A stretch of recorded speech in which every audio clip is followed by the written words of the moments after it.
4 dari 10 orang yang benjol itu adalah guru gitu kan ya. 4 dari 10 orang. Kan miris gitu ya kita mendengarnya. Dan ini ilegal.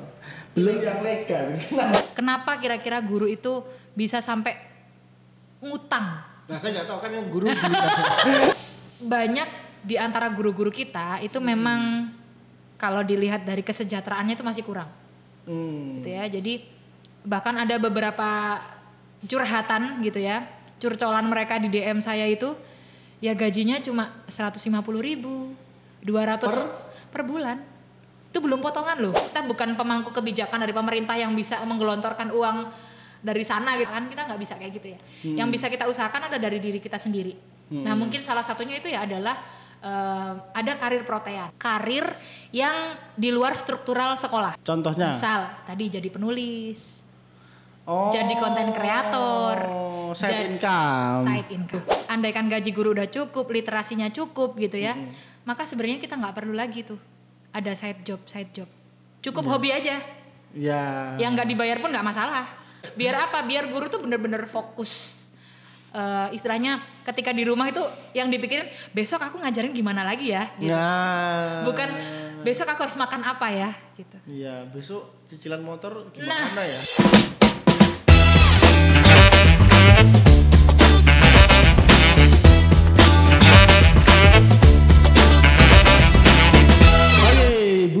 Wijayanti kembali hadir lagi di sini.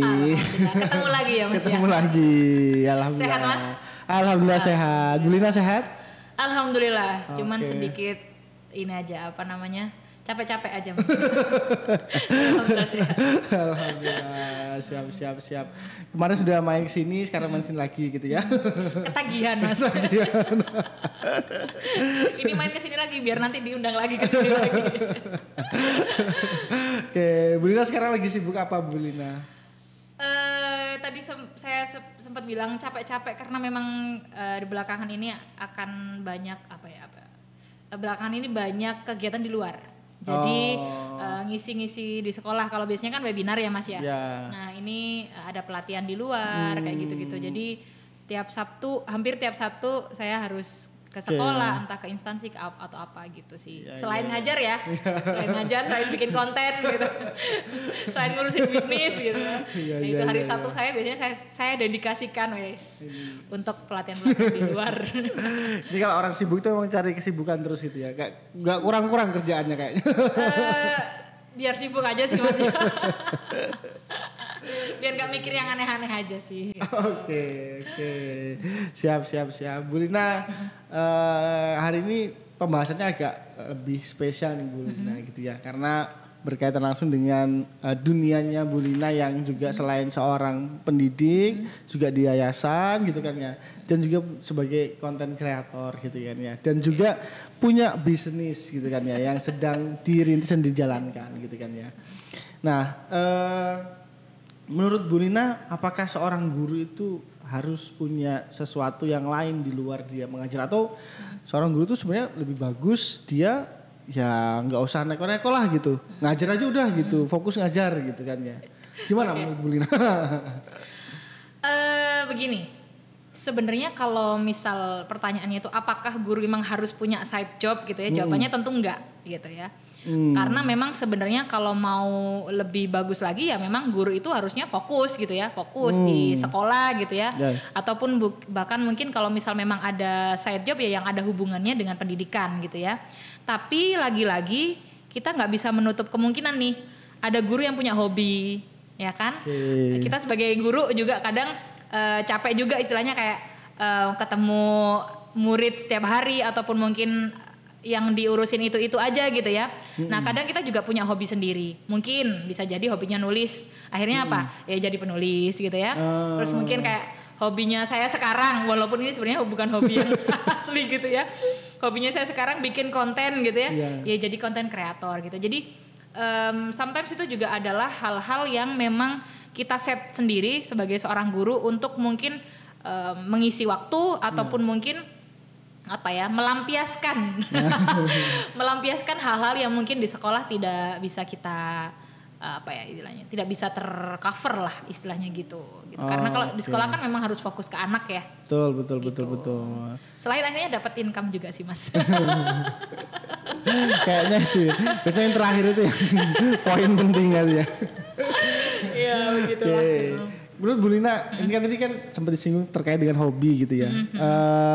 Bu Lina setuju nggak hobi yang bisa menghasilkan itu dilakukan as a hobi atau sebagai profesional? Masa itu kita lakukan sebagai hobi atau kita lakukan sebagai profesional? Karena ada yang berpendapat juga bahwa aku punya hobi nih, misalkan aku punya hobi fotografi nih, fotografi kan ya. Tapi aku nggak mau jadikan ini profesional karena nanti aku nggak bakal dapat funnya lagi. Betul, gitu. Okay. Kalau Bu Lina gimana? Kalau saya jalan dua-duanya sih Mas. Tapi begini, ketika kita melakukan suatu pekerjaan karena kita suka, itu kita nggak akan ngerasa capek karena pekerjaan itu gitu ya. Katakan begini, kalau kita ini kalau diambil dari sudut pandang guru yang punya income tambahan seperti saya, istilahnya jadi content creator ataupun punya bisnis gitu ya. Bisnis saya itu pakaian yang saya sukain. Saya tuh suka dari awal, saya suka desain, saya suka gambar-gambar busana kayak gitu. Saya bahkan pernah ikut modeling juga kayak gitu ya. Nah, itu adalah something yang bikin saya bahagia ketika saya mengerjakan itu gitu. Terus kemudian kedua, content creator itu juga karena saya tuh juga suka editing gitu ya. Terus melihat hasil karya sendiri meskipun nggak tahu nanti di Instagram ataupun di media sosial itu yang lihat siapa, tapi saya lihat berulang-ulang. Lebih kayak buat diri sendiri ya. Saya nikmatin sendiri gitu ya. Meskipun nanti orang bilang jelek atau apa, terserah, pokoknya saya bilang saya menikmati sendiri kayak story. Saya bikin story tidak untuk siapa-siapa, tapi untuk saya lihat sendiri. Nah, itu tuh kayak ya hobi, tapi kayak kalau dapet alhamdulillah. Kalau enggak ya udah. Karena profesionalisme saya sudah saya curahkan di sekolah. Oke. Jadi fokus utamanya tetap di sekolah. Iya, tetap. Jadi ketika saya sudah memutuskan saya jadi guru, maka guru ini profesional buat saya. Jadi apa namanya tuh? Skala prioritasnya itu nomor 1 sekolah. Oke. Baru setelah itu yang lain. Oke. Gitu. Jadi baru tetap baru hobi. Setelah sekolah baru hobi gitu. Iya. Tapi kan berarti jadi hobi itu tetap tidak jadi yang prioritas utama gitu kan. Bukan. Walaupun itu menghasilkan. Kayak Betul. Bu Lina kan saya yakin juga konten kreator kan jadi ya ada income yang didapat dari sana gitu kan ya. Nah tapi kan itu tidak jadi utama. Betul, gitu ya. Bukan jadi profesionalisme utama yang harus saya tekuni untuk saat ini. Gitu ya, karena ada yang berpendapat kalau itu jadi utama, nanti kalau Bu Lina capek melakukan itu, nggak punya hobi lain lagi. Betul. Soalnya profesionalnya udah geser. Iya gitu. Betul. Iya. Bu Lina katanya suka baca novel juga ya katanya. Iya, saya tuh kalau pengen belajar sesuatu, saya lebih seneng baca novel daripada baca buku yang bermuatan asli pelajaran gitu ya. Contohnya gini, sejarah. Oke. Nah, misal saya ingin belajar sejarah nih. Saya daripada baca buku sejarah, saya mending beli novel yang kontennya itu ada konten sejarahnya. Karena saya bisa membayangkan, pikiran saya itu terinternalisasi dengan cerita, terus saya bisa masuk, ke daerah sini, tahun sekian, begitu gitu. Tapi kalau saya baca buku teks, itu ngantuk Mas. Kalau novel bisa 2 hari atau bahkan kalau udah ini menggebu-gebu dan tidak ada pekerjaan lain gitu ya, udah misal hari libur atau apa, sehari bisa kelar gitu. Satu buku gitu. Tergantung ya, bukunya mungkin tipis 12 halaman satu hari. Gitu. Iya. Tapi pada intinya memang suka baca novel ya. Oke, ada rekomendasi novel untuk para guru? Iya, kalau untuk guru ini saya paling senang baca Terelie sih Mas. Terelie. Jadi yang terakhir itu yang Tetaplah Bodoh Jangan Pintar itu banyak, walaupun sebenarnya bukan untuk guru ya, secara umum tidak untuk guru, tapi itu menyadarkan saya bahwa ternyata ketika kita menjadi guru itu di dalam cerita itu ada banyak unsur lingkungan hidup, politik dan lain sebagainya yang secara nggak langsung ini harus kita ajarkan ke anak-anak. Ini kita harus anak-anak harus sadar akan adanya masalah-masalah ini gitu. Sehingga dari situ kemudian muncullah giroh apa ya, semangat gitu ya, semangat untuk menularkan kepada anak-anak gitu. Jadi sebenarnya kalau rekomendasi novel yang untuk guru banget, pendidikan banget itu saya nggak spesifik ke pendidikan soalnya. Kalau saya novel itu baca novel itu benar-benar random, tapi yang setiap kali ada novel begitu isinya kontennya itu kalau bisa memang saya bisa ajarkan di sekolah, kenapa enggak gitu. Gitu. Jadi sempat ada yang bilang guru kok berpolitik. Nah, nggak bisa karena kita harus belajar itu. Kenapa? Ya karena pendidikan itu juga dipengaruhi oleh politik. Paham nggak ya? Jadi agak loading. Jadi kebijakan lah Mas contohnya. Oke.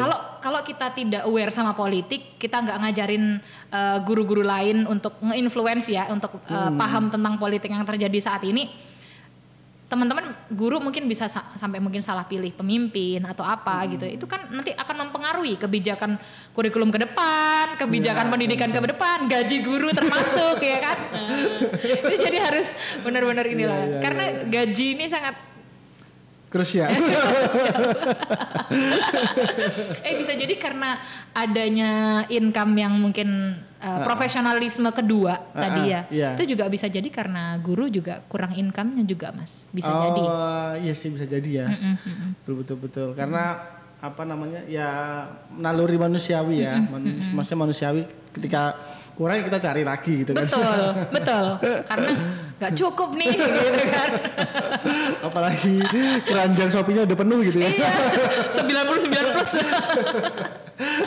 Gitu. Iya. Tapi Bu Lina kayaknya akhir-akhir ini lebih aktif lagi konten kayaknya ya. Iya, alhamdulillah. Apa yang jadi penyemangat utama apa Bu Lina untuk membuat konten? Kan capek kan? Saya yakin saya pernah ikut kelas content creation gitu ya. Itu yang bilang ngonten itu passion itu cuman mungkin di 10 hari pertama gitu kan. Awal-awal tadi kan. Ya, cuman ya mungkin 1-2 hari gitu kan ya. Selanjutnya itu adalah dedikasi gitu kan ya. Artinya itu perlu pengorbanan yang besar gitu kan ya. Dari si waktu, tenaga, pikiran, mikir konsepnya apa, skripnya gimana, caranya biar orang nonton dari awal sampai akhir gimana, belajar algoritma, itu nggak ada passionnya di situ tuh, nggak ada.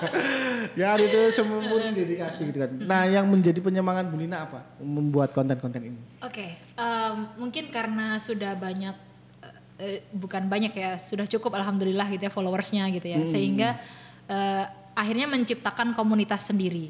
Ada bapak ibu guru yang beberapa DM gitu ya kayak ingin mendapatkan pencerahan ataupun mungkin inspirasi gitu ya.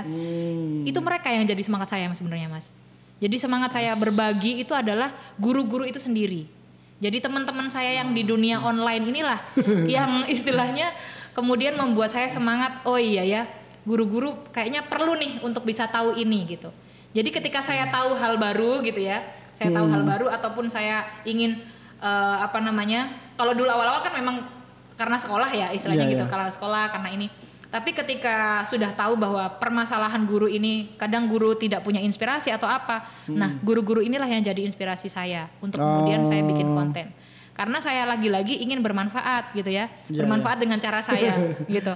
Betul. Nah saya juga tidak ingin hanya sekolah saya atau hanya murid-murid saya yang bisa mendapatkan manfaat yang bisa saya sampaikan. Saya juga ingin murid-murid yang lain di belahan Indonesia mana aja gitu ya, itu bisa merasakannya gitu sih. Jadi melalui konten saya gitu. Oke. Jadi kadang itu yang kemudian ini harus aku sampaikan nih gitu. Gitu. Selain endorse ya. Selain yang terakhir itu perlu dicatat.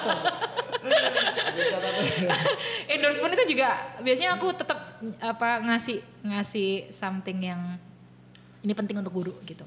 Baru nanti di akhir itu endorse gitu. Jadi ada value-nya ada dulu. Value-nya. Ya. Nggak cuman pure endorse doang. Betul. Oke.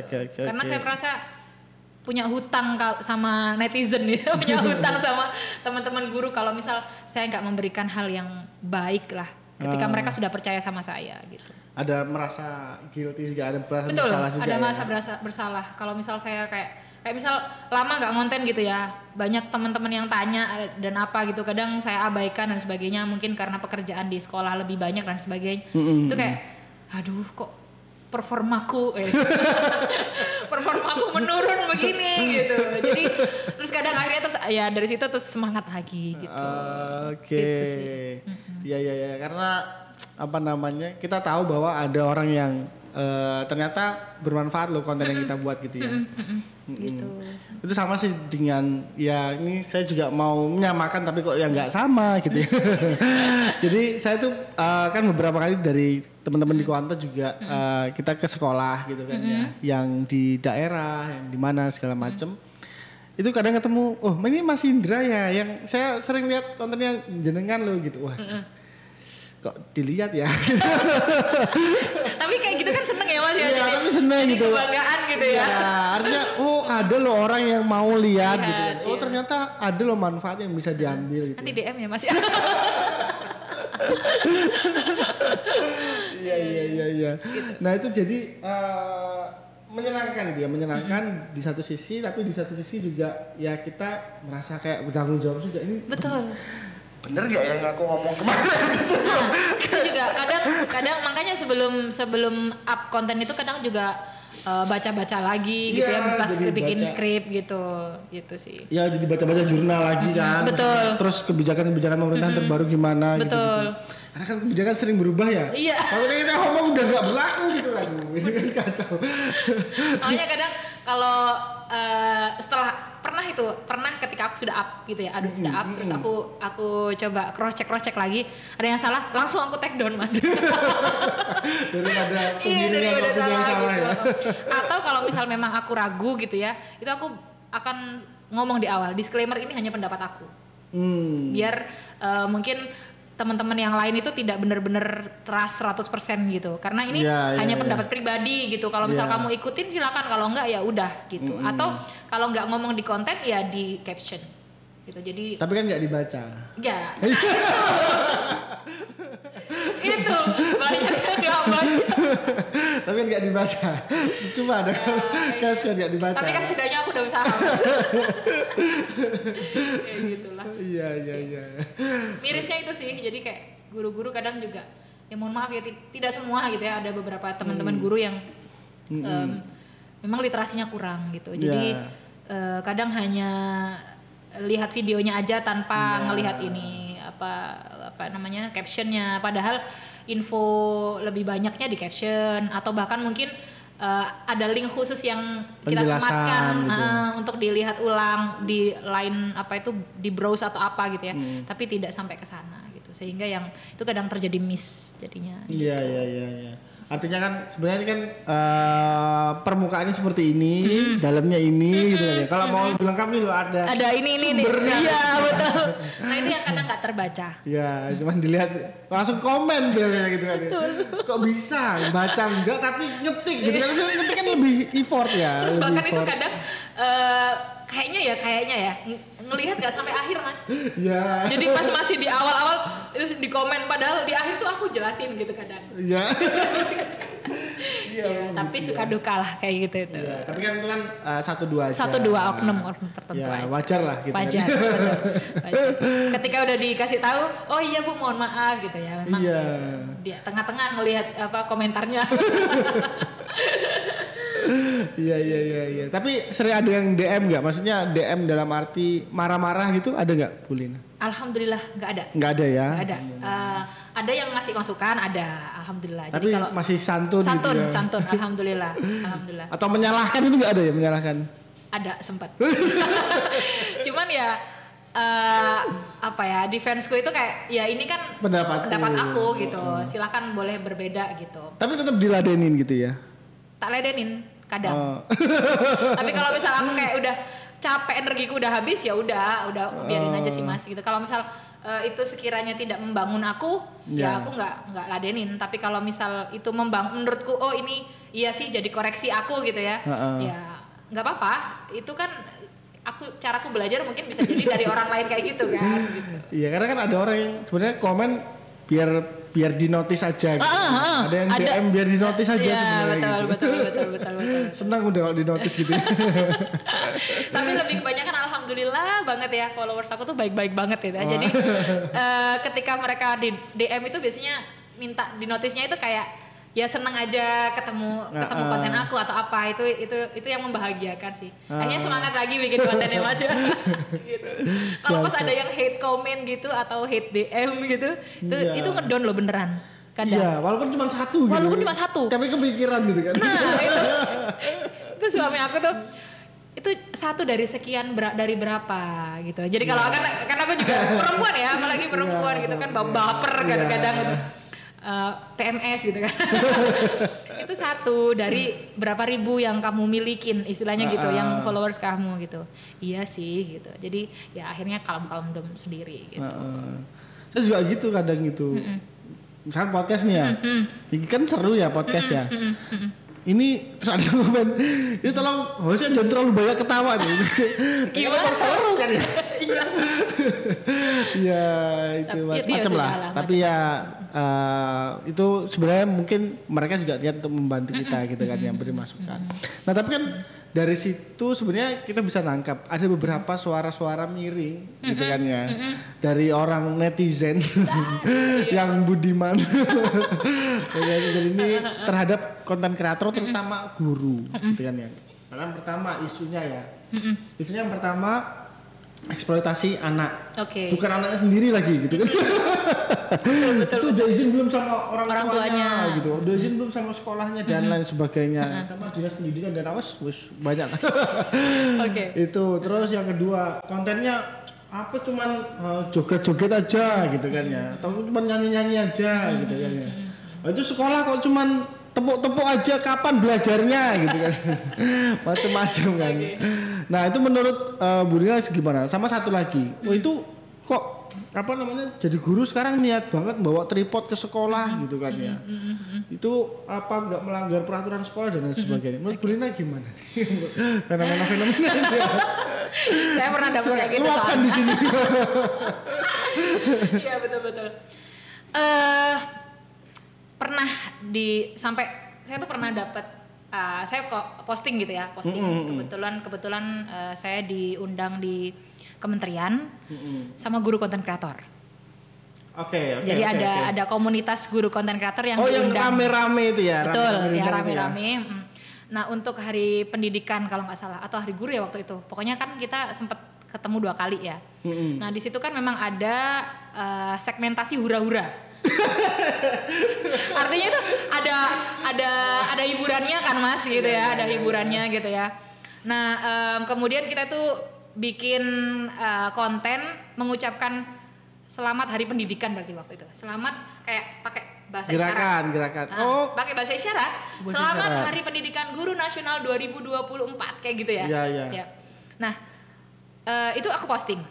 Terus habis itu sama seseorang gitu ya, itu di repost di story, terus ini perkumpulan guru konten kreator yang bisanya joget-joget.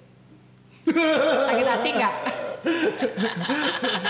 Jadi sebenarnya aku sih kayak ya udah gitu, karena memang sebagian dari kami memang ada teman-teman yang ya isinya macam-macam gitu ya. Kalau konten saya sendiri ya memang ada action di kelas, ada saya educate gitu ya. Ada joget, gak ada kayaknya joget ya. Ya mungkin sedikit itu kayaknya ice breaking gitu ya. Tapi lagi-lagi sebenarnya Mas, yang muncul di media sosial kita itu tidak seluruhnya yang kita lakukan di kelas. Betul. Yang kita lakukan di kelas itu lebih banyak daripada apa yang muncul di media sosial. Contohnya nih, misal ice breaking tadi misal. Mungkin ada satu guru itu yang saya tahu akunnya itu benar-benar isinya ice breaking tok. Dia spesialisasi ice breaking. Macam-macam ice breakingnya. Apakah setiap hari di kelas hanya ice breaking? Enggak gitu. Ice breaking hanya diambil 5 sampai 10 menit lah. Gitu. Setiap hari mungkin 1 gitu ya. Enggak semua gitu. Nah, itu yang muncul di permukaan. Sehingga mungkin joget juga demikian. Menurut saya jadi guru sekarang itu sangat sangat bingung ya Mas ya harus bersikap seperti apa gitu. Karena sebenarnya memang media sosial itu kan ranah pribadi ya, ranah kita istilahnya after school gitu. Tetapi memang fenomenanya memang lagi banyak guru konten kreator yang bikin kontennya di sekolah, termasuk saya juga di kelas misal gitu ya, yang kemudian kita posting. Tapi ingat, memang ada beberapa guru itu yang sudah mengantongi izin. Istilahnya kalau tadi eksploitasi ya, eksploitasi anak. Kalau kita bicara masalah eksploitasi, ya, izin dari siapa? Izin dari orang tua, gitu. Jadi kayak misal sekolah saya pribadi nih, itu dari awal masuk itu sudah ada concern, sudah ada pernyataan dari orang tua. Apakah bersedia anaknya untuk masuk diambil video, diambil foto untuk promosi sekolah. Itu ada concern kayak gitu. Tapi itu kan tulisan. Yang biasanya tidak dibaca juga. Dibaca, karena dibacakan satu persatu. Oh, dibacakan satu persatu. Orang tuanya hadir ke sekolah, kemudian dibacakan sama gurunya satu persatu. Ini setuju nggak? Ini setuju nggak? Ini setuju nggak? Gitu. Yang nggak setuju ya udah kita. Kalau misal ada anak itu misal ngetik video gitu ya, kita udah tahu bahwa anak ini nggak disetujuin. Tapi selama ini nggak ada orang yang nggak setuju sih, orang tua. Nggak ada, satu pun nggak ada. Karena kebanyakan malah pengen anaknya dijadikan iklan. Seneng loh Mas. Jadi kebanyakan orang tua itu ya mohon maaf ya mungkin tidak semua ya, tapi ada sih beberapa anak yang mohon maaf mungkin orang tua yang mungkin bercadar, orang tua yang ini itu nggak ngebolehin gitu. Tapi mereka setuju selama itu masih dalam wajar gitu ya. Tapi anaknya sendiri juga kadang kalau orang tuanya yang seperti itu, anaknya juga katut. Enggak Bu, saya enggak mau di-shoot. Udah defense sendiri. Karena mungkin di rumah juga dia gitu. Nah, itu kan kita juga udah tahu guru, anak ini enggak akan kita ambil kok gitu. Karena paling ambil dia dari atas misalnya ketika dia mengerjakan something itu enggak apa-apa kalau kelihatan tangan, itu enggak apa-apa. Yang penting enggak kelihatan mukanya gitu kan, dari belakang itu enggak apa-apa gitu. Nah, itu tuh udah ada concern Mas memang di awal. Dan memang saya sarankan sih ya mungkin untuk guru-guru kreator yang lain gitu ya. Kalaupun misal sekolah itu enggak ngasih jembatan, nggak ngasih kayak ini tadi di sekolah saya sudah ada gitu ya. Inisiatif sendiri aja. Kalau misal memang mau ngonten gitu ya, misal dengan anak. Nah, itu kalau misal mau tahun ajaran baru boleh silakan dipanggil orang tuanya, diajakin ngomong satu persatu. Ini nanti boleh nggak anaknya kalau di video gitu ya? Kalau anaknya mau, kadang ada anak yang nggak mau dengan sendirinya gitu ya. Tapi kalau misal anaknya mau, tapi orang tuanya nggak mengizinkan ya silahkan. Istilahnya kayak gitu kan. Jadi di awal seharusnya kayak gitu. Itu biar istilahnya aman lah istilahnya gitu ya, masalah eksploitasi anak gitu. Nah itu yang pertama kalau misal memang mau memunculkan anak di dalam konten. Yang kedua, jadi konten kreator itu sekarang tidak harus memunculkan anak juga bisa. Misal nge-shoot dirinya sendiri ketika menjelaskan. Ya jadi fokus. Kalau yang di Malaysia itu kayak Miss Kiwiwi siapa namanya? Itu. Terus kemudian ada kalau di Indonesia juga ada Bu Galih, itu juga concern di videonya beliau aja gitu, tidak ke anak-anak. Kalau ada anak-anak pasti di blur. Kalau tidak mau aneh-aneh gitu ya. Atau kalau misal memang di ada videonya anak atau kelihatan mukanya, pasti beliaunya akan menanyakan kepada orang tuanya terlebih dahulu. Apakah ini boleh di-post di akun media sosial pribadi saya? Oh, jadi sebelum diupload, dikirimkan dulu ke grup wali murid, kan biasanya ada ya Mas ya, grup wali murid. Iya. Atau kalau enggak dijaprikan ke anak-anak yang terlibat istilahnya gitu.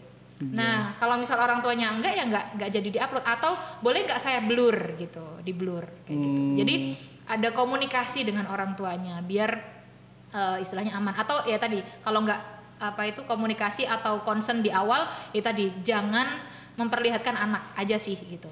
Terus tapi Bu kalau misal lagi pembelajaran kita pengen ngetik video pembelajaran gimana? Kan bisa ngambil dari atas, kelihatan tangannya doang gitu ya.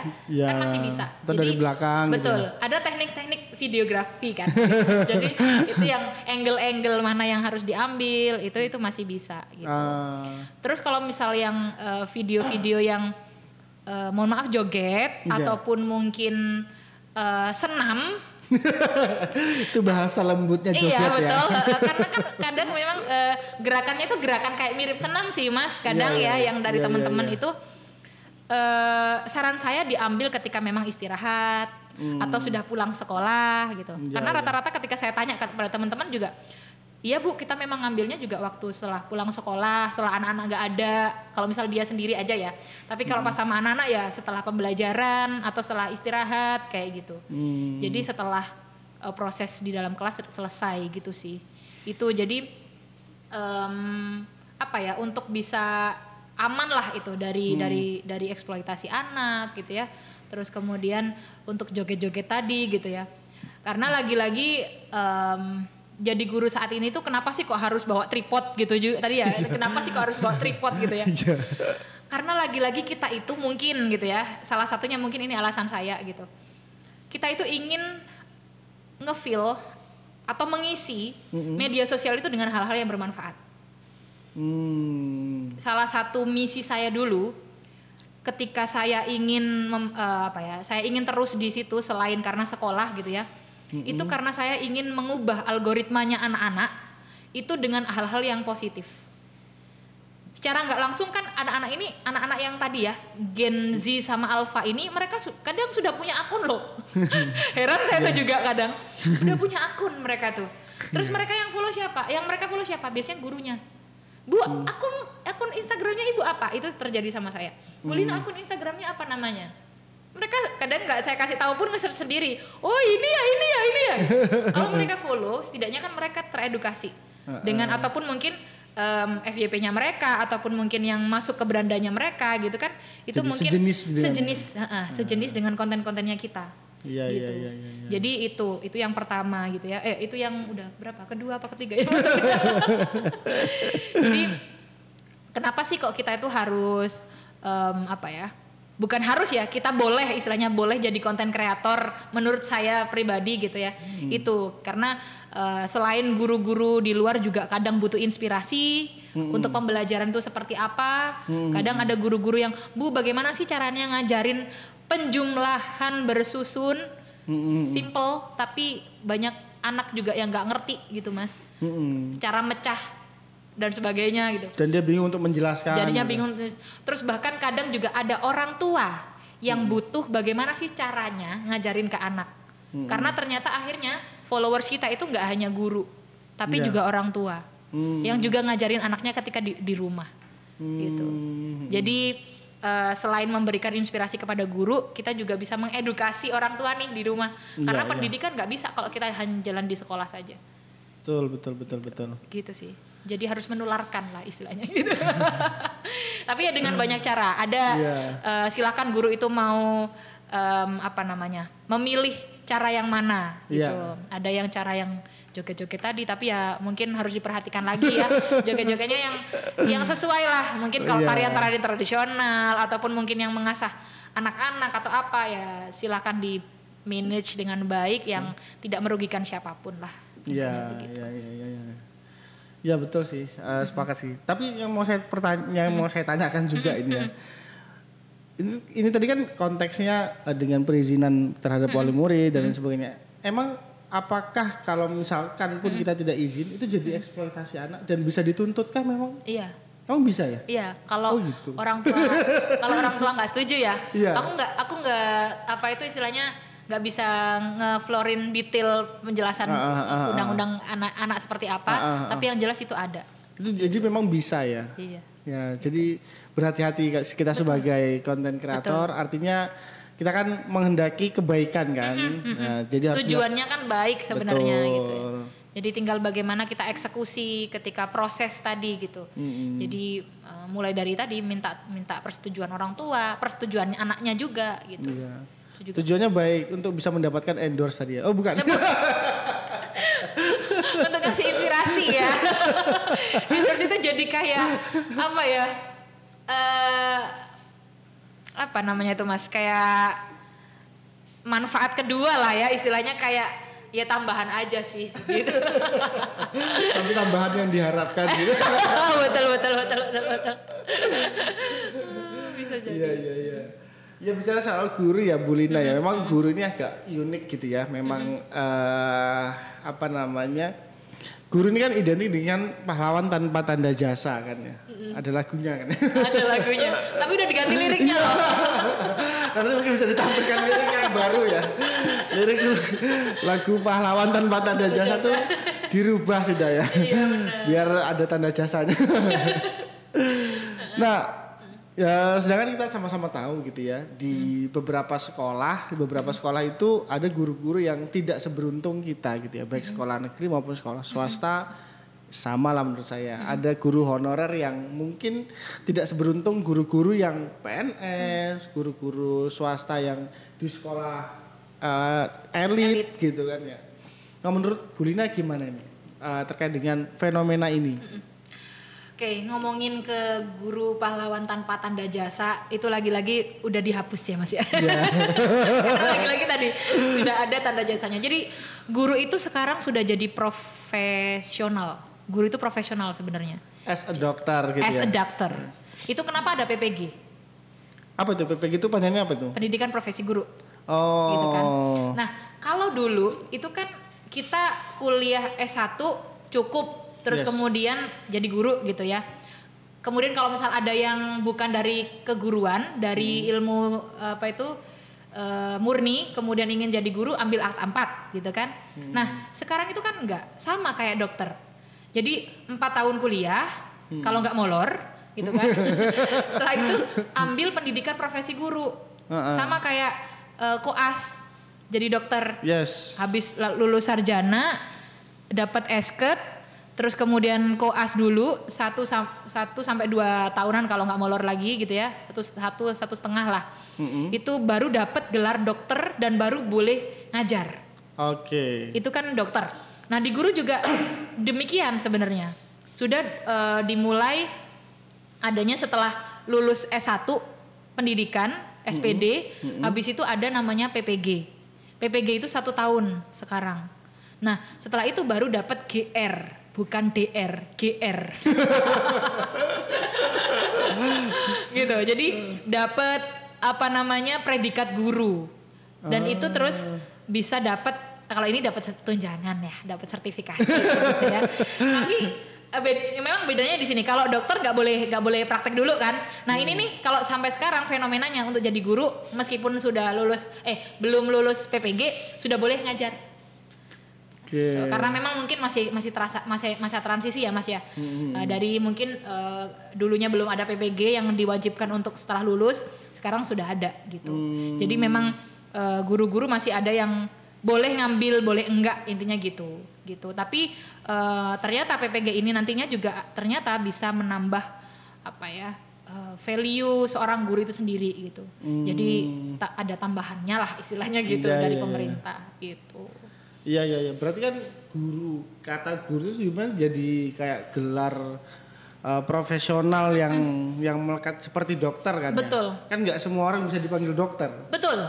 Berarti kan nggak semua orang yang mengobati seseorang nggak dipanggil jadi dokter. Betul. Berarti nggak semua orang yang mengajar jadi guru. Betul. Dan tidak semua orang bisa kan? ngajarin kan disebut guru kan enggak? Iya enggak? Ya sih. Misal saya hari ini belajar banyak nih dari Mas Indra. Apakah Mas Indra jadi guru? Enggak ya. Maksudnya predikatnya guru? Enggak. Gitu. Oke. Jadi memang guru itu seperti dokter dari profesional. Profesional sekarang ya untuk saat ini gitu. Ya. Gitu. Oke. Sama kayak dokter kan nggak semua orang bisa mengobati, bisa juga dia orang pintar kan. Iya benar. Tapi tetap kan kita akhirnya tetap menghormati orang yang sudah mengobatin kita gitu ya. Sama dengan halnya kita kadang akhirnya Mas Indra jadi guru saya nih sekarang gitu ya. Nah, istilahnya tapi kan tidak di sekolah dan sebagainya gitu kan. Betul. Nah, guru tadi kalau dokter prakteknya di rumah sakit, kalau guru prakteknya di sekolah gitu kan ya. Oke. Kalau dokter punya klinik sendiri, guru punya les-lesan. Saya mau bilang gitu. Guru bisa bimbel sendiri gitu kan. Itu kan klinik gitu. Karena ternyata memang kadang ya masih ada anak yang perlu klinik gitu. Iya, Ada iya, perlu iya. tambahan gitu. Karena kan memang kayak dokter gitu ya, mungkin di rumah sakit nggak cukup atau bagaimana, terus akhirnya ada waktu-waktu tertentu yang tengah malam atau apa gitu ya, yang mungkin bisa langsung intens. Yes. Jadi kalau ke dokternya sendiri kita langsung face to face intens Yeah. gitu. Kalau di rumah sakit kan harus gantian. Sama di sekolah kan juga gitu. Sekolah satu kelas 20 sampai 30 anak, satu guru. Yeah. Ya kan harus gantian perhatiannya. Yeah. Tapi kalau mungkin di bimbel itu kan mungkin lebih private, Yes. bisa jadi. Bisa jadi. Tapi kalau bimbelnya 30-40 anak juga sama Iya aja. sama aja. Sama aja.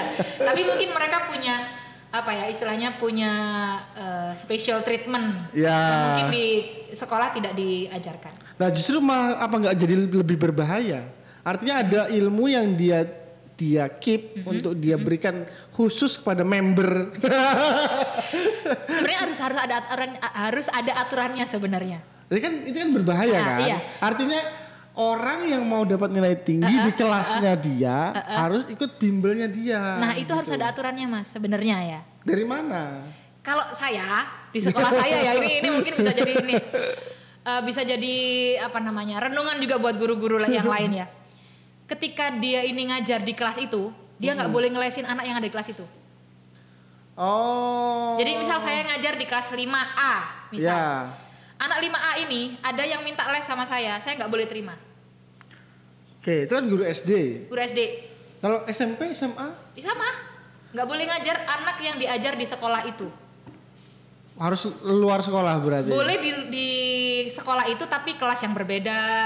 Yang Tapi dia kalau tidak, misalkan guru mapel matematika, kan ya nggak bisa. dia sendiri kan. Bisa jadi kan di sekolah ada guru mapelnya nggak cuma satu mas. Misal di sekolah kan ada Iya. 2, ada 3 gitu. Oh iya sih. Gitu. Ya. Jadi sebagai guru ada etika guru, ada etika dokter, ya kan? Ada etika guru, etika dokter, etika dosen gitu ya. Ketika memang ada anak yang istilahnya butuh bantuan kita, itu ya kita bantu semaksimal mungkin di sekolah gitu. Jangan kemudian dilimpahkan les nang ibu ai nanti nilainya jadi tinggi, nggak boleh kayak gitu. Itu karena udah jadi tanggung jawab kita kan profesional. Kan kita udah profesional tadi gitu. Jadi ya apapun apa ya istilahnya yang harus kita sampaikan ke anak-anak ya kita harus sampaikan di kelas gitu. Sehingga hindari untuk ngelesin anak yang berbayar gitu ya di luar jam sekolah. Kecuali memang nanti ada tambahan dari ibu gitu ya. Karena mungkin anak ini ada perlu klinik sendiri, silahkan datang ke ibu gratis. Ini nggak apa-apa silahkan. Tapi kalau untuk bisnis saya nggak anjurkan. Iya. Karena pasti ada kepentingan. Pasti ada kepentingan. Iya, pasti ada kepentingan. Gitu. Ya, saya juga mengalami ya, karena saya juga kan orangnya ya kurang suka belajar waktu dulu ya. Kayak sampai sekarang. Artinya dulu tuh ada teman-teman yang les ke seorang guru gitu kan ya. Nah, itu dia dapat materi lebih advance, lebih cepat gitu. Jadi misalkan materi A kan urutannya A B C D gitu kan ya. Kita di sekolah baru belajar A, dia udah belajar sampai B sampai C gitu. Jadi dia kayak di kelas kayak cuma ngulang aja gitu. Iya. Nah itu kan itu kurang etis sih menurutku. nggak fair juga Nggak fair, gitu ya. nggak fair. Nggak fair. Kecuali tadi misal dia punya bimbel yang ngajar orang lain. Ya. Yang ngajar orang lain ya istilahnya. Tapi maksudnya tetap nggak fair. Nggak fair. Tapi kan istilahnya biasanya kalau bimbel yang kayak gitu kan punya kurikulum sendiri ya mas. Tidak dan anaknya variatif kan dari sekolah mana-mana kan. Iya sih. Nah jadi pasti dia nggak hanya terpacu dari kelas itu tadi aja. Paham nggak ya? Jadi gitu. Jadi kalau kecuali yang privat ini yang bahaya banget. Iya kan jadi kayak kayak ngajarin dulu gitu. Itu yang bahaya banget. Jadi benar-benar kita sebagai guru harus apa ya istilahnya memilah lah mana yang sebaiknya kita lakukan dan mana yang sebaiknya tidak kita lakukan gitu. Iya. Filtering itu penting banget sih buat guru. Gitu. Ya, saya juga pernah mendengar satu pakar pendidikan gitu kan ya. Beliau menyampaikan, beliau punya sekolah besar gitu kan ya. Beliau menyampaikan, saya orang yang paling tidak setuju dengan adanya bimbel. Bimbel, betul. Ya. Beliau menyampaikan gitu. Saya awalnya mikir kenapa kok nggak setuju ya gitu. Karena bimbel itu ini perkataannya beliau gitu ya. Itu mengacaukan kurikulum yang ada di sekolah katanya. Jadi progres belajarnya jadi nggak sama. Oke. Jadi di sekolah saya kalau ada orang tua yang mau masukkan ke bimbel, mending nggak usah sekolah di tempat saya. Kalau menurut saya sih ya, kalau di sekolah itu sebenarnya lebih kepada bagaimana guru ini bisa menanamkan konsep. Sedangkan kalau di bimbel yang saya tahu itu biasanya cara cepat. Untuk solving soal. Iya gitu, kebanyakan ya. Nah, sehingga kalau misal mau mendirikan bimbel nih guru gitu ya, mungkin ya kayak gitu tadi bikin shortcutnya istilahnya gitu ya. Tapi anak mendapatkan konsepnya itu harusnya di sekolah. Ya, gitu. Jadi biar ilmunya itu sebenarnya ngakarnya dari sekolah. Ketika dia sudah paham, baru yang dibimbel tadi yang istilahnya mungkin biar cepet, cara cepet dan sebagainya itu biasanya kan di sana gitu. Oke. Gitu sih. Saya mau tanya, ini boleh dijawab boleh enggak? Okay. Boleh dijawab boleh enggak? Boleh di cut juga enggak apa-apa. Oke. Kalau Bu Lina sendiri berkaitan dengan fenomena bimbel yang ada saat ini, secara umum in general setuju enggak adanya bimbel? Tadi sebenarnya saya di tengah-tengah sebenarnya. Itu berarti tidak dijawab ya teman-teman. Karena tadi ya istilahnya apa? Kalau yang penting bagaimana bimbel itu tahu porsinya lah, istilahnya gitu. Iya. Kalau misal dia nggak tahu porsinya, lebih baik nggak usah. Karena ya tadi benar mengacaukan. Mengacaukan. Kalau misal dia itu istilahnya ngawur ngambil siswanya kayak gitu ya, itu juga kasihan istilahnya gitu. Kasihan murid yang lain yang nggak masuk bimbelnya dia bisa. Jadi harus benar-benar saya bisa di tengah, tapi coba lihat dulu apakah bimbel ini sudah sesuai atau tidak gitu. Yeah. Kalau misal lebih banyak mudaratnya ya mending nggak usah gitu. Iya betul. Karena juga wali murid itu kadang-kadang juga nakal juga ya. Maksudnya betul. Tahu gurunya ini ngajar di bimbel A juga ya. Yaudah sekarang bimbel sana juga biar sekalian gitu. Nah, ini kan. Iya sih, ya ada. Gitu kan. Tapi kalau misal saya pribadi ya pernah digituin gitu ya kembali lagi ke gurunya ya. Kita mau menspesialkan anak itu atau enggak. Jadi kalau saya biasanya ya sama ketika di kelas sama, nggak ada yang ini gitu. Tapi kebetulan alhamdulillah enggak, karena memang sekolah saya kan punya agak strict tadi. Iya, jadi kalau kamu ngajar di situ ya kamu jangan ngelesin anak itu. Ya. Ada orang tua yang nakal memang Mas. Maksudnya itu maksa ya kayak ayolah bu itu. Mohon maaf mah nggak bisa. Karena memang nggak bisa gitu. Ya bisa aja kita diem-diem. Iya. Tapi saya nggak mau gitu. Ya kan juga nggak ada yang tahu juga. Iya. Kan? Karena pengurusannya kan beda. Betul.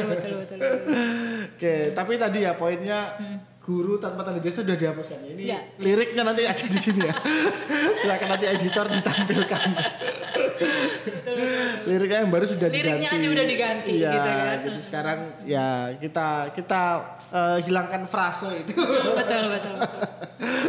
Karena mau nggak mau guru tetap istilahnya perjuangnya keras lah Mas gitu. Tapi yang bikin sedih ya dari semua itu gitu ya. Jadi ada data yang menunjukkan tentang guru kita di Indonesia ini terjerat pinjol ilegal. Nah, ini coba ditampilkan ke teman-teman ini. Aduh, mana ini? Nah ini kan ya korban pinjol ilegal. 42% loh. 42% ini tahun berapa ini? 42% itu hampir separuh ya? Iya, hampir separuh dari semua ini ya berarti. Iya. Semua pekerjaan. Iya. Iya. Aduh, ini. Artinya separuh yang enggak separuh. 4 dari 10 orang yang pinjol itu adalah guru gitu kan ya. 4 dari 10 orang. Kan miris gitu ya kita mendengarnya. Dan ini ilegal. Belum yang legal. Ini nambah lagi berarti. Muternya nambah lagi. Bisa 90%. Muternya nambah lagi gitu kan ya. Belum yang terjadi utang-utang di yang lain gitu kan ya. Nah, menyedihkan gitu kan ya bagi kita yang melihat gitu ya. Ada nggak sih kalau menurut Bu Lina gitu kan ya, sesuatu yang bisa kita lakukan gitu kan ya, ya coba yang kita bisa lakukan kita bisa lakukan gitu kan, betul, ya untuk membantu teman-teman guru ini biar dia terbebas dari hal-hal yang seperti ini gitu kan ya. Yang pertama ya sebenarnya bukan tanggung jawab kita juga sih. Bukan tanggung jawab kita juga ya. Sebenarnya gini, kita harus cari pertanyaan dasar dulu. Kenapa sih kok sampai guru itu melakukan pinjol? Kenapa kira-kira guru itu bisa sampai ngutang? Nah saya nggak tahu kan yang guru bully. Yang guru bully, nah saya nggak tahu ya. Kira-kira menurut Mas Indra apa? Iya benar-benar. Iya, jadi gini Mas Indra, banyak di antara guru-guru kita itu memang kalau dilihat dari kesejahteraannya itu masih kurang. Gitu ya. Jadi bahkan ada beberapa curhatan gitu ya. Curcolan mereka di DM saya itu ya gajinya cuma 150.000, 200 per bulan. Itu belum potongan loh. Kadang masih ada yang dipotong keterlambatan, dipotong koperasi, iya kan? Itu banyak dipotong, lama-lama dia bayar ke sekolah.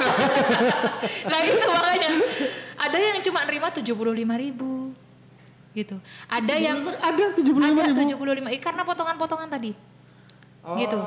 Terus ada yang karena dihitungnya itu per jam. Jadi misal dia 1 minggu ngajarnya berapa jam gitu ya. Terus hitungannya itu kayak nggak masuk akal lah pokoknya intinya.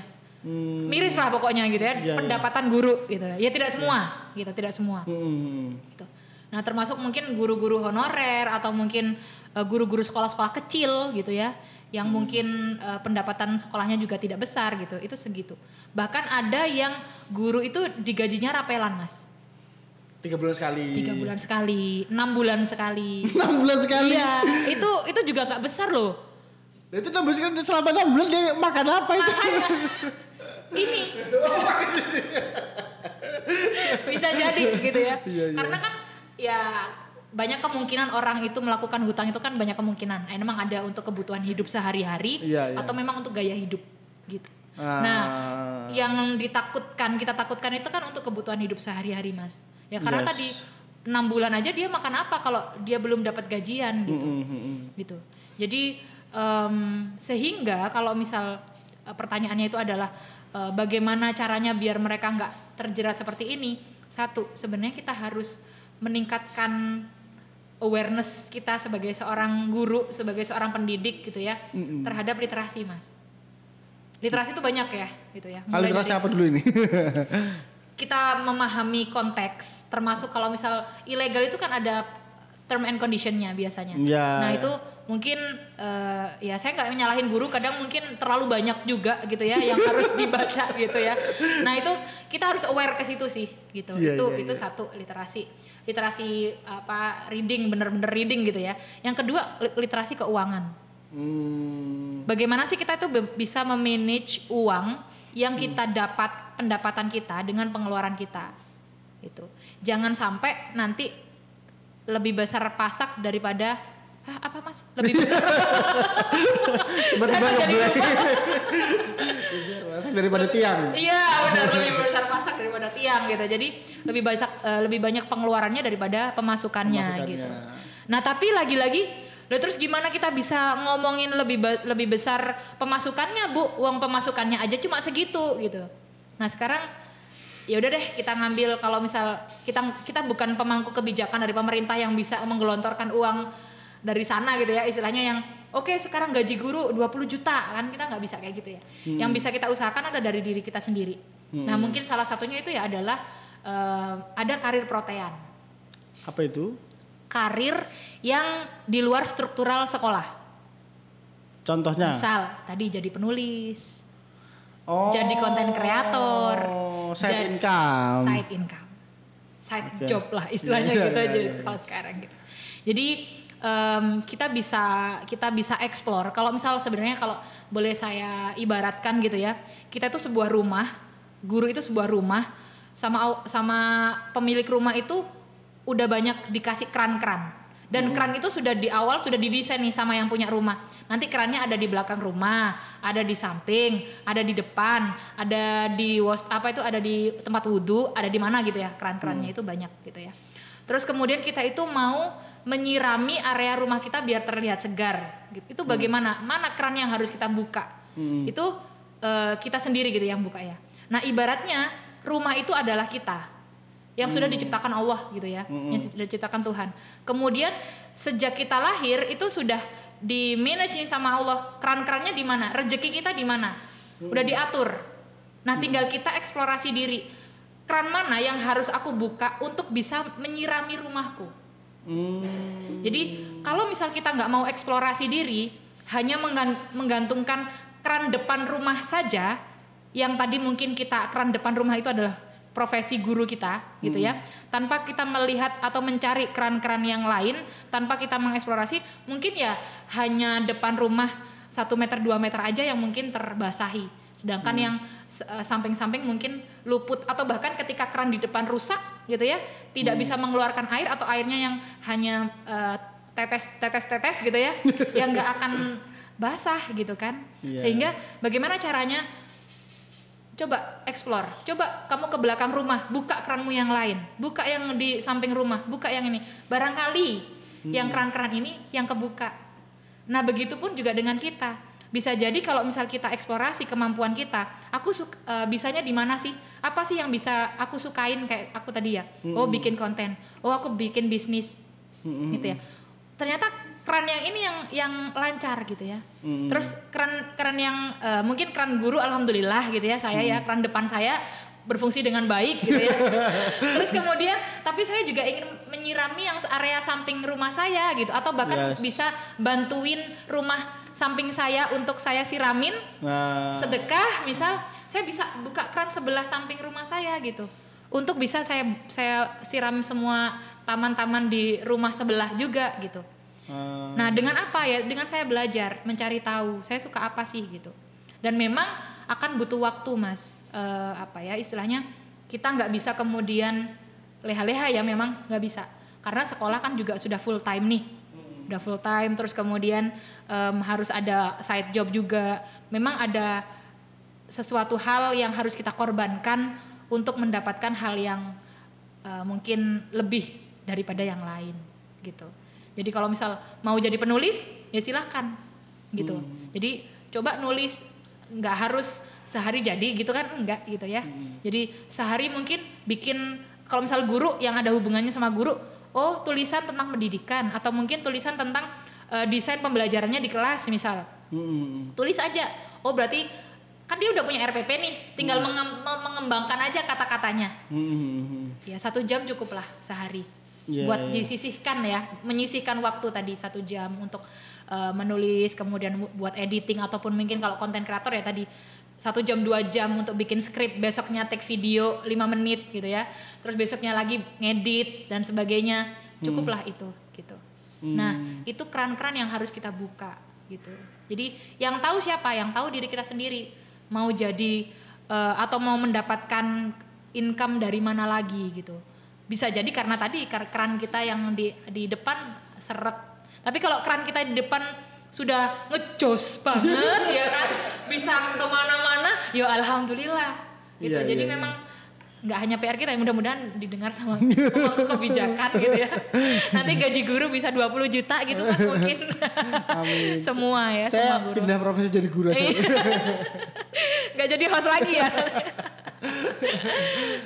Gitu. Tapi perumpamaan yang sangat menarik dan sangat tepat menurut saya gitu ya, dengan perumpamaan rumah dan keran tadi. Ya intinya memang tergantung kita gitu kan ya, karena rezeki itu ya mungkin juga tergantung kita usahanya se-effort apa gitu kan mungkin ya.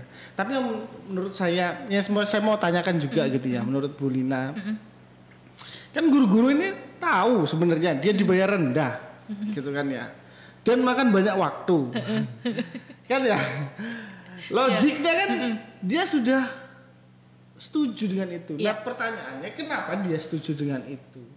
Iya, oke. Pertanyaan yang juga saya tanyakan dulu sama teman-teman guru. Karena apa? Karena sebenarnya kalau saya itu waktu mau jadi guru ya realistis ya. Jadi ketika mau apply, saya harus tahu kondisi sekolahnya seperti apa, saya digaji berapa, itu saya harus tahu gitu ya. Karena jadi guru itu effortnya juga luar biasa, intinya begitu. Nah, ketika saya tanyakan kepada teman-teman guru yang lain gitu ya, atau bahkan sebenarnya saya tidak menanyakan secara eksplisit, tapi mereka terus tiba-tiba, apakah benar Bu gajinya sekian gitu ya? Iya Bu, terus mereka cerita sendiri. Terus mereka bilang, saya itu ingin meninggalkan tapi sudah terlanjur sayang sama anak-anak, sama dunia pendidikan, sama passion. Jadi mereka itu kayak terjebak sama apa ya, yang sudah mereka jalani gitu. Ada beberapa gitu ya yang istilahnya saya sudah terlanjur cinta sama dunia pendidikan, saya udah terlanjur cinta sama anak-anak, saya nggak bisa bayangin kalau misal saya nggak jadi guru. Itu beberapa orang yang seperti itu gitu. Terus yang lain lagi mungkin diantaranya kenapa kok masih mau, mereka sering punya harapan sebenarnya. Ada banyak guru yang masih punya harapan Mas terhadap pendidikan. Yaitu apa? Nanti bisa jadi saya bisa jadi PNS. Saya masih, jadi mereka masih punya harapan untuk bisa mendapatkan gaji yang layak seperti guru-guru yang lain gitu. Karena memang yang dapat gaji rendah itu kan juga nggak semua ya. Memang ada beberapa teman yang kurang beruntung gitu. Itu. Jadi bahkan ketika saya tanya kenapa sih Bu kok tetap bertahan jadi guru honorer gitu ya? Ya karena itu. Karena saya ingin jadi PNS nantinya Bu. Jadi saya masih bertahan dengan gaji sekian tapi tadi jadi guru honorer. Ya meskipun harapan itu nggak tahu ya itu. Terus tiba-tiba berubah peraturannya, gitu honorer tidak lagi diutamakan. Wah itu sudah honorer 20 tahun ini. Itu kan makanya dan sampai kan akhirnya kan ada ya Mas ya guru honorer yang sampai usianya 50 tahun tuh masih bertahan gitu loh. Itu kayak saya juga nggak habis pikir sih sebenarnya. Ya sih. Gitu. Tapi gini ya rata-rata itu memang kalau kita lihat ya Mas ya, prosentase yang jadi guru itu lebih banyak mana laki-laki sama perempuan? Perempuan maybe. Banyak perempuan. Kenapa? Karena banyak yang punya ekspektasi ketika menjadi guru itu waktunya akan lebih sedikit di sekolah daripada di rumah. Iya benar. Mereka bisa pulang cepet. Ekspektasinya kan gitu. Ketika mau jadi guru gitu ya. Dan guru itu adalah salah satu profesi yang aman untuk perempuan. Ya, jadi kebanyakan itu kenapa kok perempuan gitu? Itu karena itu satu. Kedua, akhirnya mereka tetap bertahan itu karena mungkin bisa jadi alhamdulillah keran suaminya lebih banyak. Ya. Gitu.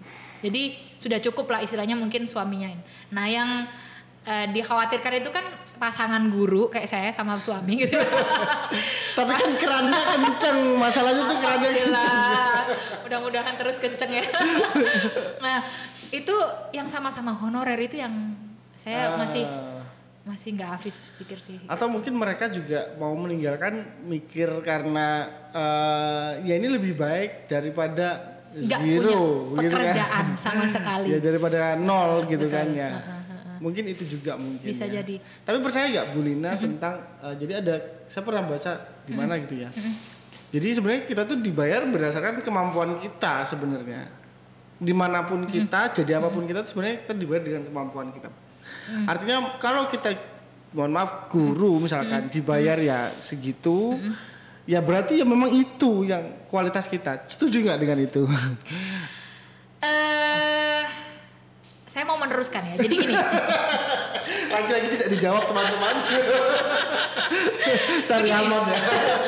Karena begini, ada istilah begini, ketika kamu di dunia itu dibayar sekian dan tidak sesuai dengan apa yang kamu kerjakan, bisa jadi upahmu itu nanti akan dibayar dengan hal lain. Entah itu kesehatan, entah itu pertemanan, entah itu keluarga, entah itu di akhirat. Enggak lagi lah. Tapi istilahnya ya kita kalau ngomongin akhirat terlalu jauh lah ya. Tapi diganti dengan hal lain gitu. Tapi bisa jadi kalau misal kamu bekerja itu sudah maksimal tapi gajimu masih sedikit, bisa jadi kebalik ya. Jadi kalau misal kamu udah kerja maksimal gajimu masih sedikit, bisa jadi rezekimu ada di tempat lain. Istilahnya ada di rumah. Tapi kalau misal kamu gajimu besar padahal pekerjaanmu kecil, pekerjaanmu tidak banyak gitu ya, atau melupakan tanggung jawabmu gitu ya, itu jadi hutang. Hutangnya di mana? Nanti mungkin diambil istrinya, ataupun mungkin pasangannya yang tidak baik, ataupun mungkin anaknya sakit atau yang lain dan sebagainya. Itu yang mungkin orang bilang berkah gitu ya. Jadi makanya ketika tapi kalau berkah terus 42% nggak jadi berkah. Mana berkahnya? 42%. Karena literasi sih Mas, kalau menurutku ya gitu. Literasi term and condition tadi nggak mungkin ya mungkin kita juga nggak baca mungkin ya. Iya. Karena kecil, iya, banyak, terus cuma ada yang besar cuman setuju. Jadi setuju. Kalau butuh uang gitu. Oke. Sebenarnya gini Bu, apa namanya? Menurut Bu Lina berarti memungkinkan ya guru punya side income. Punya, memungkinkan banget. Oke, kalau menurut Bu Lina skill set yang paling mendekati bagi seorang guru, kan guru kan juga skill tersendiri ya. Maksudnya kalau kita mau cari side income, mau cari keran yang lain gitu kan ya. Itu kita cari keran ke arah mana gitu kan ya. Dengan posisi kita sebagai seorang guru ini. Yang paling dekat itu apa sih gitu yang bisa dilakukan? Yang paling dekat skill set yang paling dekat sama guru itu komunikasi sebenarnya Mas. Kan komunikasi. Bagaimana guru itu ketika mengajar itu kan pakai komunikasi. Yes. Bagaimana mengajarkan ke anak itu kan butuh yang namanya komunikasi. Nah, komunikasi yang terbaik istilahnya ketika mau dijadikan side job itu ya pembelajaran. Pekerjaan yang ada hubungannya sama komunikasi. Tadi kalau misal saya bilang menulis itu kan ada hubungannya sama komunikasi. Yeah. Bagaimana menyampaikan ilmu ataupun menyampaikan konsep itu dengan tulisan.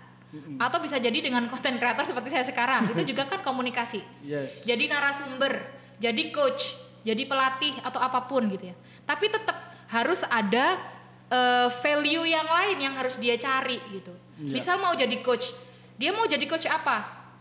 Katakan Google juga masih ada hubungannya sama pendidikan. Betul. Bagaimana Google itu bisa membantu pekerjaan dan sebagainya gitu ya. Dia bisa ngambil Google Educator, bisa ngambil trainer, bisa ngambil master yang nantinya itu bisa jadi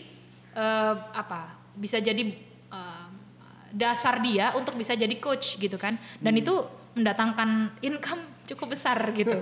Jadi pelatih juga sama, ya sering-sering belajar atau kalau misal ada sekarang kan banyak beasiswa ya Mas ya. Beasiswa kalau misal entah itu short course ataupun mungkin bisa jadi ambil pendidikan lebih tinggi gitu ya. Ambil aja itu. Karena itu akan menambah value gitu. Nah, ketika kita banyak value-nya kita nambah, maka ketika misal kita dijadikan narsum kan orang akan jadi lebih percaya sama kita gitu. Yeah. Karena keahlian expertise ya gitu. Iya, betul. Gitu sih. Jadi kalau menurut saya sih cari pekerjaan yang tidak jauh dari skill komunikasi karena setiap hari guru itu menerapkan ilmu komunikasi itu di sekolah. Tidak hanya dengan murid, tapi dengan rekan guru, rekan guru di sekolah, rekan guru di KKG, rekan guru di yang lain, dengan orang tua. Jadi mulai dari anak-anak seumuran sampai mungkin orang-orang dewasa itu dilakukan oleh guru komunikasinya. Gitu. Dan itu saya dapat di sekolah, di kampus dulu. Oh, oke. Maksudnya istilahnya kayak komunikasi sama masyarakat itu kan enggak ya Mas ya? Iya, kan di kampus mungkin metodologi gitu-gitu kan ya. Hanya ngajarin pedagogik, ngajarin ke anak aja gitu. Tapi kalau misal kita komunikasi ke orang tua itu enggak ada materi kuliahnya. Jadi tapi itu ternyata berkembang dengan sendirinya ketika kita ada di sekolah. Gitu. Ya meskipun sebenarnya kalau saya sarankan sih mungkin nanti ke depan yang bikin kurikulum di kampus mungkin adalah gitu ya, bagaimana mahasiswa ini bisa terjun mendampingi sekolah untuk bisa komunikasi dengan orang tua gitu, karena itu memang tetap dibutuhkan. Oke. Menarik. Jadi sarannya adalah cari side job yang tidak jauh dari skill komunikasi. Seperti Bu Lina mengambil di content creation gitu ya. Nah, berapa lama Bu Lina memulai dari content creation sampai dapat penghasilan dari sana? Waktu itu saya dapat itu di followers 20 ribuan. 20K itu sudah dapat endorsan gitu ya, sudah mulai masuk gitu. Karena begini, kebanyakan sponsorship itu datang ke akun-akun yang memang masih baru naik. Mau numbuh gitu ya. Mau numbuh. Kenapa? Karena relatif lebih murah. Ya. Bener. Kayaknya Quanta juga gitu kan. Cari-cari ya. Karena kan relatif lebih murah dan itu istilahnya, dan biasanya kalau misal masih awal itu ningkatnya kan agak cepet ya Mas ya. Nah itu nanti ke orang-orangnya itu juga lebih banyak gitu sih gitu. Jadi waktu itu saya dapat itu sekitar 3 bulanan paling, 2-3 bulanan itu dapat. Dari awal mulai niat saya mau jadi konten kreator. Yes, pernah dapat cuman nggak berupa fresh money ya.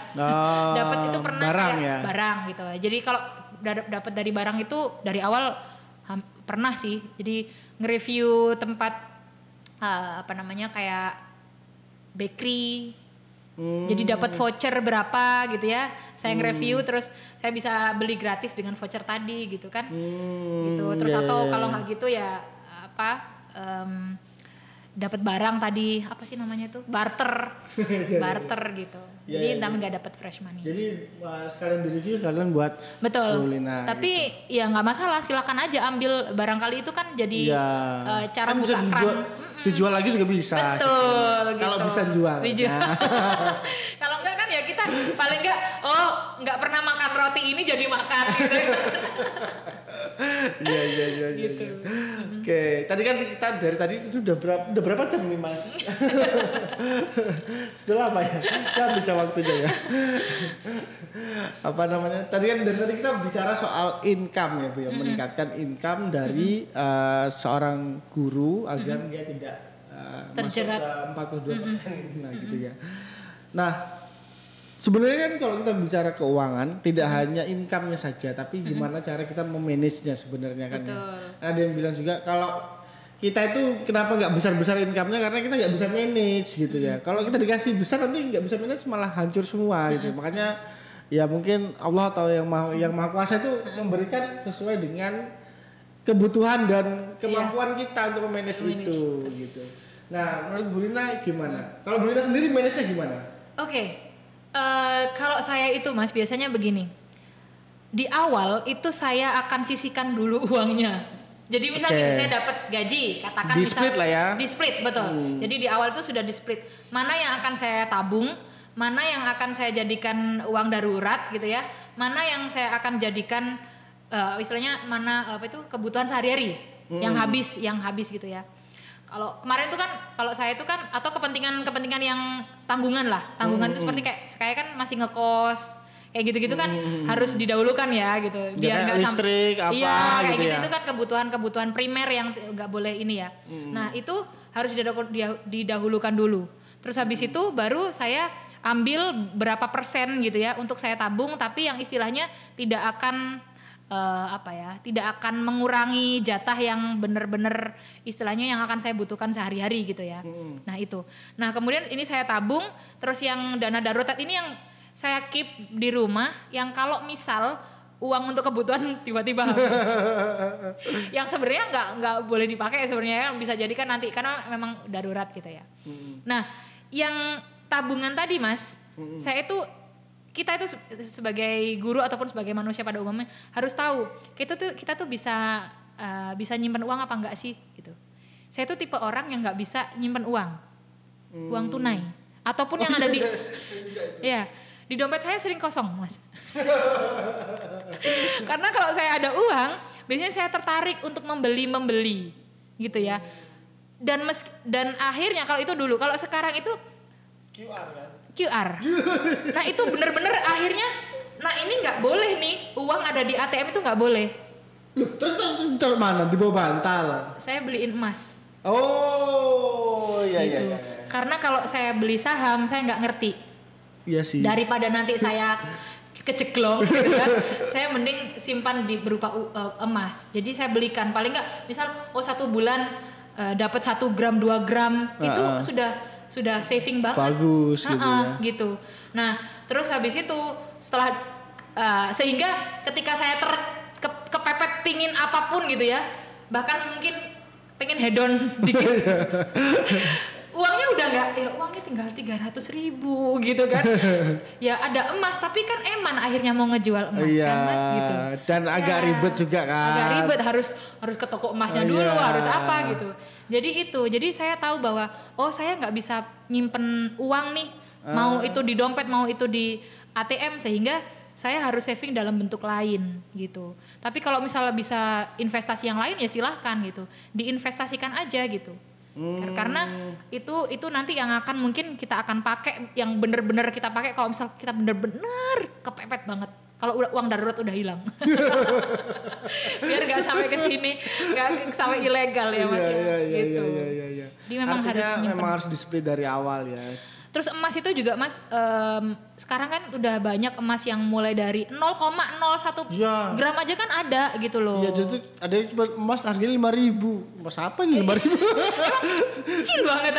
Ini nggak bisa dibuka, itu dari plastik itu nempel jadi jatuh gitu. Ya, artinya gini, tidak ada alasan untuk kita nggak saving sebenarnya. Ya, bahkan 50.000, 100.000 aja itu sudah bisa gitu loh. Betul. Gitu. Jadi pendapatan berapapun kalau misal kita mau saving ya silahkan gitu. Jadi kalau saya side job begini gitu ya, istilahnya kayak dapat endorse dari content creator atau apa, itu biasanya yang saya simpan. Oh, disisihkan. Meskipun gaji itu juga ada yang saya simpan. Iya. Gitu. Nah, yang ini biasanya kalau bener-bener nggak ada kebutuhan yang ingin saya beli di bulan itu, pasti akan saya langsung. Misal katakan ya dari narasumber misalnya ketika di sekolah atau mana dapat uang sekian ratus atau berapa juta gitu ya, itu langsung ayo kita ke toko emas biar nggak sampai kepake pun mungkin buat transport ya normal lah ya gitu. Berarti kebayang ya teman-teman ya, tabungannya Bu Lina banyak sekarang ya. Masya Allah. Sebenarnya gini, karena saya tuh juga ini ya, ada orang tua juga kan Mas. Oh iya. Jadi ngirimin orang tua itu prioritas. Jadi nomor 1 itu kirimin ibu dulu gitu, baru yang lain-lain. Ya. Ya memang itu kan kewajiban kita juga. Sepakat. Tapi kalau disuruh milih nih, seorang guru dia harus belajar, kan tadi ada 2, menaikkan income sama manajemen pengelolaan keuangannya dia. Kalau dia punya waktu yang singkat, yang sedikit, disuruh memilih, dia belajar yang mana dulu nih? Meningkatin income atau mengelola dulu? Kelola dulu deh. Kelola dulu. Biar ketika nanti ada income gak bingung lagi. Ya sama tapi halnya. Kalau nggak ada uangnya apa yang dikelola, kan kurang juga. Kan paling nggak pengetahuan sudah dapat Mas. Mau di-split apanya cuma 150.000? Mau split apa ini? Ketika kita belajar tentang manajemen keuangan gitu ya, walaupun memang secara nggak langsung uangnya itu belum ada gitu ya, tapi kita sudah punya wadahnya dulu. Jadi kita itu ya kayak pendidikan lah Mas. Pendidikan itu kan investasi ya. Yes. Nah, kita belajar tentang manajemen keuangan itu juga investasi sebenarnya. Ketika ada konten yang masuk, kita sudah punya wadahnya. Tapi bayangkan kalau udah ada konten kita nggak punya wadah, ya ambrol Mas. Ya enggak? Gitu. Iya sih. Gitu. Jadi kita harus sediakan wadahnya dulu, gitu, baru kita isi wadah itu, gitu. Tapi kalau kita sudah punya isinya, cuma punya tangan aja nggak akan cukup. Amin. Karena saking banyaknya. Jadi lagi-lagi harus ada wadahnya dulu sih. Oke, gitu. betul. Menarik ya. Jadi teman-teman yang mungkin masih ya tadi diberi cobaan di situ, mungkin coba dikelola lagi aja ya. Coba aja dikelola. Coba dikelola. Jadi dikelola 42% ini harus dilunasi dulu gitu. Amin. Terima kasih banyak Bu Lina ya. Terakhir nih Bu Lina ya. Ini kan kita dari tadi diskusi gitu ya, gimana sih caranya memungkinkan nggak guru punya side income untuk membantu mereka dalam sisi perekonomian gitu kan ya, memungkinkan dalam banyak hal tadi, terutama dalam skill komunikasi yang tadi disarankan oleh Bu Lina. Tapi kenapa kok kita memaksa guru yang sudah mengabdikan dirinya untuk masa depan bangsa dan negara gitu kan ya, untuk mendidik anak-anak ini kan ya, masa depan kita gitu kan ya. Tapi kita memaksa mereka untuk kerja lebih keras. Selain jadi guru, kamu harus juga, misalkan ini udah capek. Ada side job ya? Iya, kamu harus nyangkul juga sama ngarit, sama nyiram tanaman, sama cuci mobil, biar kamu bisa makan gitu kan. Kayak kita kok kita maksa banget gitu ya. Kan orang juga punya waktu, punya capek dan lain sebagainya. Gimana menurut Bu Luna? Kembali lagi, andaikan gaji guru udah cukup, Mas, istilahnya begitu ya. Andaikan gaji guru udah cukup, literasinya cukup gitu ya, maka sebenarnya kita nggak perlu lagi tuh ada side job, cukup hobi aja. Ya. Yang nggak dibayar pun nggak masalah. Yes. Gitu. Jadi PR kita semua gitu ya, bahwa memang kesejahteraan guru itu memang masih harus terus dipantau dan ditingkatkan sih gitu. Biar apa? Biar guru tuh benar-benar fokus. Istilahnya ketika di rumah itu yang dipikirin besok aku ngajarin gimana lagi ya gitu. Nah. Bukan besok aku harus makan apa ya gitu. Iya, besok cicilan motor gimana ya? Gitulah. Kontrakan belum dibayar. Nah, gitu. Jadi jangan harapannya sih sampai ke sana ya, bahwa guru itu sudah benar-benar diperhatikan kesejahteraannya gitu, baik oleh pemerintah ataupun swasta, monggo. Tapi yang jelas dari situlah sebenarnya nantinya mungkin guru itu tidak akan lagi memikirkan side job gitu ya. Kalaupun misal ada itu hanya sekedar saja, kayak hobi saja gitu, nggak ada bayarannya pun nggak apa-apa. Ya seperti negara-negara maju gitu kan, bapak-bapak lebih banyak di rumah ya Mas ya, karena ya di kantornya atau di ininya sudah di cover semua, sehingga banyak waktu di rumah sama anak-anaknya, sehingga anak-anaknya juga punya waktu bonding yang lebih banyak sama ayah sama ibundanya. Sepakat. Terima kasih banyak Bu Lina, luar biasa pertemuan kedua. Semoga ada pertemuan ketiga dan seterusnya. Ini sudah lebih dari 1 jam lebih banyak kayaknya ini. Diingati sama teman-teman gitu ya. Nah, nanti mungkin kita diskusi lagi dengan topik yang berbeda mungkin ya. Dan mudah-mudahan teman-teman juga bisa mendapatkan insight yang maksimal dari pertemuan kita ini gitu kan ya. Banyak hal yang bisa diambil. Tadi nanti kalau mau dipotong bagiannya Bu Lina dimasukin TikTok gitu. Iya. Jadi konten ya berarti. Ya mudah-mudahan bisa bermanfaat lah buat kita semuanya. Insyaallah. Sekali lagi terima kasih banyak Bu Lina. Semoga sehat selalu. Sami-sami. Teman-teman semua, assalamualaikum warahmatullahi wabarakatuh. Waalaikumsalam warahmatullahi wabarakatuh.